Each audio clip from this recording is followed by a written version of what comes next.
Beauties, we are on to our face palettes. I do also have a Lunar Beauty highlighting quad. I am keeping that. I did already kind of feature that. And then I did add back a couple of the ones that I have showcased in previous videos so that I can compare. We don't have a whole lot, so this should be pretty short and sweet. And as always, we will do some swatches. Please don't forget to subscribe and give the video a thumbs up if you do enjoy. Let's dive in. Alright, first up is the Bubble Gum palette from Rouge Labs. They are a small indie brand that I've been with since basically she started. Here is the unit carton. Here is the outer packaging. I'm going to note too, it might be a little brutal on this one. You guys know that I have a very minimalistic collection that is by choice. But I don't always reach for blush and like face palettes. I think because this is gearing a little deeper, I am going to go ahead and declutter, but incredibly pigmented, beautiful color payoff. They wear well, they blend out well. They offer a good amount of pigment, like bold, intense, rich pigment without kind of laying down patchy or muddy or not being able to blend. But because I do not use it as often, I am going to go ahead and declutter. Next up is the Melt Manara palette. First of all, the packaging is absolutely stunning. It does feel nice and heavy and weighted. I do love the packaging. I like this palette, I think, versus the Rouge Labs one, even though this does also kind of gear a little deeper. It does have some lighter tones in here, and then I can also opt to use these kind of more as like bronzers and stuff like that. Again, incredible pigment here. I love the shade selection here, so I'm going to hold on to this one.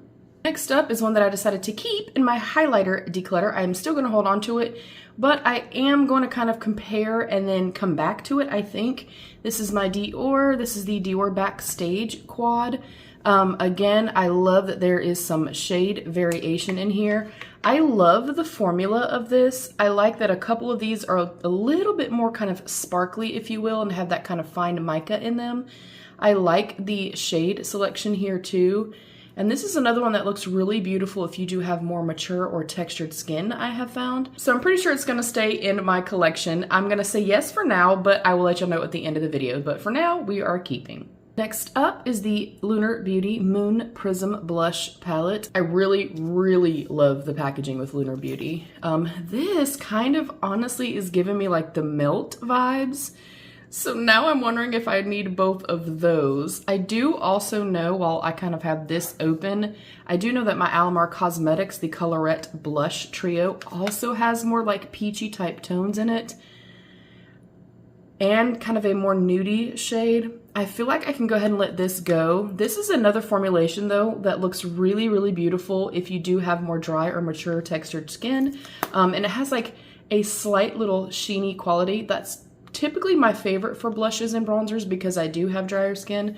So I think I'm going to go ahead and declutter this. And I'm going to pull the Melt one back out just to compare. I feel like I'm going to get a similar vibe. And I don't often reach for this pink, even though that's a stunning, stunning shade.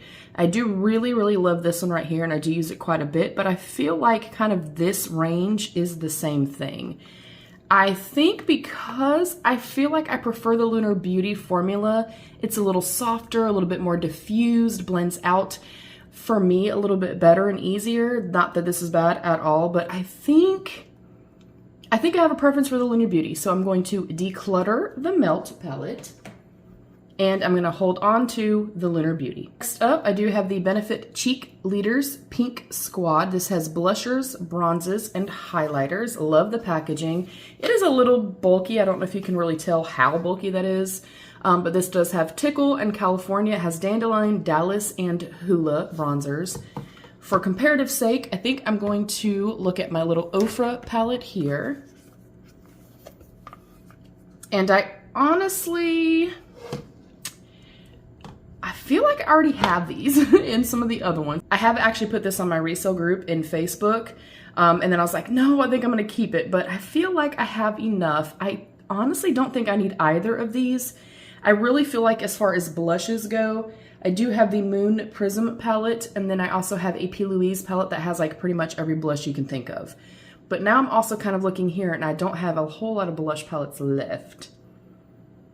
I feel like this is kind of gravitating a little bit more toward like the Lunar Beauty. So I think I can go ahead and let this one go, the 0 for 1. And then maybe it's just for old time's sake, but I think I am gonna still hold on to the Benefit one. I really like this. They are another brand and another formula, especially in this palette, that I feel like they blend incredibly well. They give that kind of soft, natural diffusion to the skin versus being like just pigment out the gate. So I'm gonna keep that. Next up was last holiday's Hourglass palettes. This was the Ambient, and I did opt for the deepest shade, the 3. I'm kicking myself in the ass because I originally got the Owl packaging, which was divine. I do not like this packaging at all. Like, this is just what I got. But I did start off with this exact same palette, but in the Owl, and like an idiot, I got rid of it because it was deeper. But because these are so soft and because they diffuse and blend out so well, even with them being a little bit deeper, they still work for me. So I was regretting getting rid of the Owl one. I purchased this one and, well, I hate the packaging. I wish I had the Owl one, to be honest. I wish I would have never gotten rid of that. And I don't oftentimes regret getting rid of makeup, but I'm kicking myself in the ass over that. But anyways, I feel like their formula is exquisite. I feel like, and again, I don't ever pay full price. I usually wait for a Sephora sale or a brand sale. But this is something that I feel like, as far as luxury and high price, I feel like it's worth it. Again, if you do have more dry, mature, or textured skin. So definitely holding on to this one. I don't like the packaging. I'm not a fan of snakes. Next up is the Jaclyn Hill or Jaclyn Cosmetics. This is the Flash palette. I did already opt to keep this, but I do want to just kind of compare it. I also did the Hourglass palette, and then I do want to compare it to the little mini duo that I have. Honestly, I feel like I love both of these, and I mean, they both look great on my skin. The Jaclyn palette, this formulation is very, very similar to the Hourglass formulation.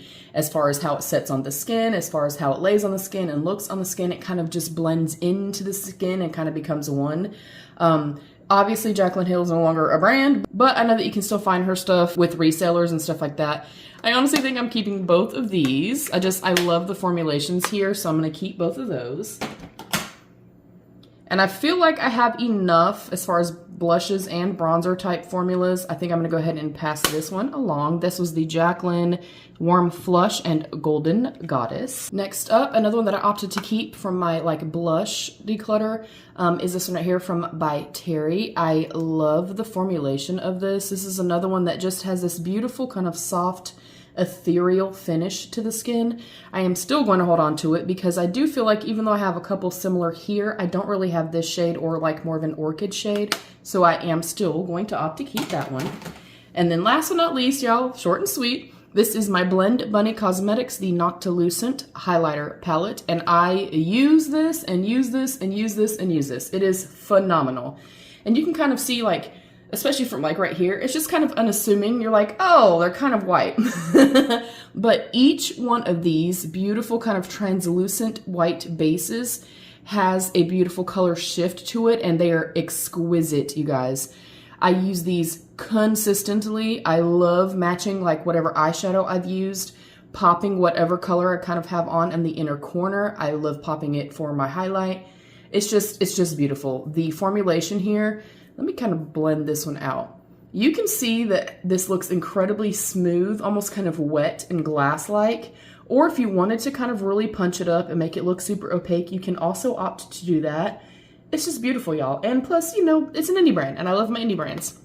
So I'm gonna count up what I'm keeping and what I'm decluttering. I will BRB. All right, so for face palettes, I'm keeping 1, 2, 3, 4, 5, 6, 7, and 8. And I'm decluttering 1, 2, 3, 4, and 5. So keeping 8, decluttering 5, I think I did great. Again, I am a very minimalistic person. I have a smaller living space and I want to see, know, love, and use up the products that I have. And if you do have a big collection, that is your prerogative and your business. You do what you want to do with your money, honey. Do whatever makes you feel like the best version of yourself. I appreciate you being here. Don't forget I have a new channel. It's called Darissa Explains It All. You get to see a little bit more candid version of myself. It's a little bit more chill, chit-chatty, comfy couch vibes. And that is it for today. Thank you, beauty, so much. Thank you to my beautiful channel members. I love you. Stay happy, healthy, and safe. And of course,